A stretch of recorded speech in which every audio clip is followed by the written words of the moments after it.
പക്ഷെ ജിൻഡോ ജോൺ ഉള്ളു പൊള്ളിക്കുന്നുണ്ട് ആ അമ്മയുടെ വാക്കുകൾ. സമൂഹത്തോട് മുഴുവനായിട്ടാണ് പറയുന്നത്. എൻ്റെ മകൻ നഷ്ടപ്പെട്ടിട്ട് 7 ദിവസമായി. 2 ദിവസം അവൻ്റെ ഫോൺ റിങ്ങിങ് ആയിരുന്നു. പക്ഷേ അവൻ ഇഞ്ചിഞ്ചായി മരണത്തിന് കീഴടങ്ങിയിരിക്കാമെന്നൊരു അമ്മ നെഞ്ചുപൊട്ടി പറയുകയാണ്. നോക്കൂ, 7ാമത്തെ ദിവസമായി ഇന്ന് പോലും മതിയായ ഉപകരണങ്ങൾ ഇല്ലാതെയാണ് അവിടെ സൈന്യം പോലും സെർച്ചിന് വന്നതെന്ന് അവിടെയുള്ള മലയാളികളായ രക്ഷാപ്രവർത്തകർ പറയുന്നു. അവർക്ക് ഒരു രാഷ്ട്രീയ ബന്ധവുമില്ല. അവർ സ്വദേശപരമായി അവിടെ ഒരു രക്ഷാപ്രവർത്തനത്തിന് പോയവരാണ്. അവർക്ക് മർദ്ദനമേൽക്കുന്നു, അവർ ആട്ടിയോടിക്കപ്പെടുന്നു. യഥാർത്ഥ സ്ഥലത്തല്ല, തിരയേണ്ട സ്ഥലത്തല്ല തിരയുന്നതെന്ന് അവർക്ക് പരാതി പറയേണ്ടി വരുന്നു. എന്താണ് ഈ അങ്കോലയിൽ ഇവിടെ നടക്കുന്നത്? അല്ല അഭിലാഷ്, ഇതിൽ ആ കുടുംബത്തിൻ്റെ സങ്കടത്തോടൊപ്പമാണ് നമ്മളെല്ലാവരും. അതിലൊന്നും ഒരാൾക്കും ഒരു വ്യത്യാസമില്ലല്ലോ, ഒരു തർക്കവും ഇല്ല. ഇപ്പോൾ നമ്മുടെ ആരുടെ കുടുംബത്തിൽ അങ്ങനെ വന്നാലും നമ്മളെല്ലാവരും ഇതേ രീതിയിൽ തന്നെയാണ് റിയാക്ട് ചെയ്യുക, ഇതേ രീതിയിൽ തന്നെയായിരിക്കും നമ്മുടെ വൈകാരികമായിട്ടുള്ള നിലപാടുകളൊക്കെ. അതിലൊന്നും ഒരു മാറ്റമില്ല. പക്ഷേ ഇതിലുള്ള പ്രശ്നം, മനുഷ്യജീവന് വില കൽപ്പിക്കാത്ത സർക്കാർ എന്നൊക്കെ നമ്മൾ എളുപ്പത്തിൽ അങ്ങനെ പറയുന്നതിന് മുമ്പ് അവിടുത്തെ ഇന്ന് പോലും അവിടുത്തെ കാലാവസ്ഥ, അവിടുത്തെ സാഹചര്യങ്ങളൊക്കെ നമ്മൾ പരിശോധിക്കണം. ഇപ്പം നമ്മൾ അവിടെ ഭരിക്കുന്ന സർക്കാരിനെ സംരക്ഷിക്കുക, അവർക്ക് വേണ്ടി സംസാരിക്കുന്നൊന്നല്ല എൻ്റെ ഉത്തരവാദിത്തം. ഇപ്പം കൃത്യമായിട്ട് കോൺഗ്രസിൻ്റെ നേതൃത്വം അതിനെക്കുറിച്ചിട്ട് അഭിപ്രായം പറഞ്ഞിട്ടുണ്ട്.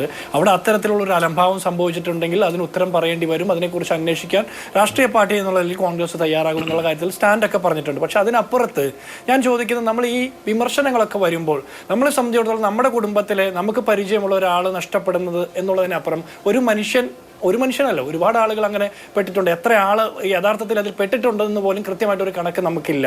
വിജനമായിട്ടുള്ളൊരു സ്ഥലമാണ്. ഒരു മല ഒന്നാകെ കുത്തി ഇടിഞ്ഞ് താഴേക്ക് വരികയാണ്. നമ്മുടെയൊക്കെ നാട്ടിലെ ഉരുൾപൊട്ടൽ അതുമായിട്ട് കമ്പയർ ചെയ്യാൻ പോലും പറ്റാത്തത്ര വലിയ ഒരു ദുരന്തം നടന്നിരിക്കുന്നു. ഇപ്പോൾ മാധ്യമപ്രവർത്തകർ തന്നെ, കേരളത്തിലെ പല മാധ്യമപ്രവർത്തകരുടെയും റിപ്പോർട്ടിങ് ഞാൻ ഈ ദിവസങ്ങളൊക്കെ കണ്ടിട്ടുണ്ട്. ആദ്യത്തെ 1-2 ദിവസം ഇവിടെ ഇരുന്ന് പറഞ്ഞ റിപ്പോർട്ടിംഗ് പോലെയല്ല ഇന്നും ഇന്നലെയുമൊക്കെ റിപ്പോർട്ട് ചെയ്യാൻ പോകുന്ന മാധ്യമപ്രവർത്തകർക്ക് പോലും അവിടുത്തെ രൂക്ഷമായിട്ടുള്ള പ്രതികൂലമായിട്ടുള്ള കാലാവസ്ഥയെ കുറിച്ച് പറയേണ്ടി വരുന്നത്. അപ്പോൾ അതെല്ലാം കണക്കിലെടുത്തിട്ട് വേണം നമ്മൾ അവിടുത്തെ സംസ്ഥാന സർക്കാരിൻ്റെ രക്ഷാപ്രവർത്തക സംഘത്തെ, അല്ലെങ്കിൽ സൈന്യത്തെ, നേവിയെ, ഇവരെ എല്ലാവരെയും നമ്മൾ കുറ്റം പറയുമ്പോൾ പിന്നെ ആരെയാണ് നമ്മൾ വിശ്വസിക്കേണ്ടത്? നമ്മൾ ഈ പറഞ്ഞ നമ്മളുടെ അവൈലബിൾ ആയിട്ടുള്ള എല്ലാ ശാസ്ത്ര സാങ്കേതിക സൗകര്യങ്ങളും ഉപയോഗിക്കുന്നു, എന്നിട്ടും നമുക്കിത് പറ്റുന്നില്ല. അത് നമ്മളുടെ ചില പരിമിതികളായിരിക്കും. അതിനെ കൂടി ഉൾക്കൊള്ളണ്ടേ നമ്മൾ? ഇപ്പോൾ നമ്മൾ ഇതിനൊരു ഗവൺമെൻറ്റിൻ്റെ ഫെയിലിയർ ആണെന്ന് പറഞ്ഞാൽ, ഞാൻ ഇതിൽ പൊളിറ്റിക്സ് പറഞ്ഞതുകൊണ്ടാണ്. ഇപ്പോൾ കേരളത്തിൻ്റെ മുഖ്യമന്ത്രിയും പ്രതിപക്ഷ നേതാവും KC വേണുഗോപാലും കോഴിക്കോട് MP രാഘവൻ സാർ ഉൾപ്പെടെ എല്ലാവരും ഇതിൽ ഇടപെട്ടിട്ടുണ്ട്. രാഷ്ട്രീയ ഭേദമന്യേ നമ്മൾ കേരള സമൂഹം മുഴുവൻ ഇതിൽ ഇടപെട്ടിട്ടുണ്ട്, സന്നദ്ധ പ്രവർത്തകരടക്കം. അത് നമ്മുടെ ഒരു സാംസ്കാരികമായിട്ടുള്ളൊരു ബോധത്തിൻ്റെ ഭാഗം കൂടിയാണ്. നമ്മുടെ നാട്ടിൽ ഒരു അപകടം നടക്കുമ്പോൾ നമ്മൾ എങ്ങനെ ഇടപെടുന്നു അതേ രീതിയിൽ തന്നെയാണ് മറ്റൊരു സംസ്ഥാനത്ത് നടന്നപ്പോഴും നമ്മൾ ഇടപെടുന്നത്.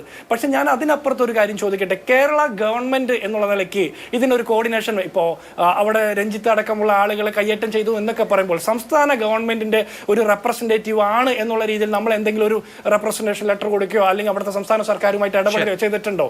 നമ്മുടെ സംസ്ഥാനത്തിന്റെ എന്നുള്ളതിൽ നമ്മൾ അങ്ങനെയൊന്നും ചെയ്തിട്ടില്ല.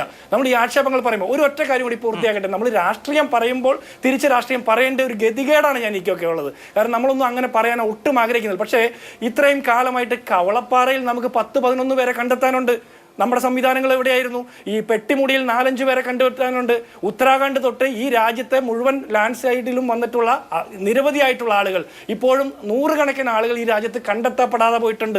അത് നമ്മുടെ ശാസ്ത്ര സാങ്കേതിക സൗകര്യങ്ങളുടെ ഒരു പരിമിതിയായിട്ടോ അല്ലെങ്കിൽ ഭരണ സംവിധാനത്തിന്റെ കുറവായിട്ടോ പറയുമ്പോൾ തന്നെ ഇത് മനുഷ്യരെന്നുള്ളതിൽ നമ്മുടെ ചില പരിമിതികൾ കൂടിയാണ്. അതുകൂടി നമ്മൾ മനസ്സിലാക്കേണ്ടത്. അതിനപ്പുറത്ത് വൈകാരികമായിട്ട് ഇതിനെ മുഴുവൻ വേറെ രീതിയിൽ ഒരു പൊളിറ്റിക്കൽ ആംഗിളിലേക്ക് കൊണ്ടുപോകുന്ന ഒരു ശരിയായ നിലപാടല്ലെന്നാണ് എൻ്റെ അഭിപ്രായം.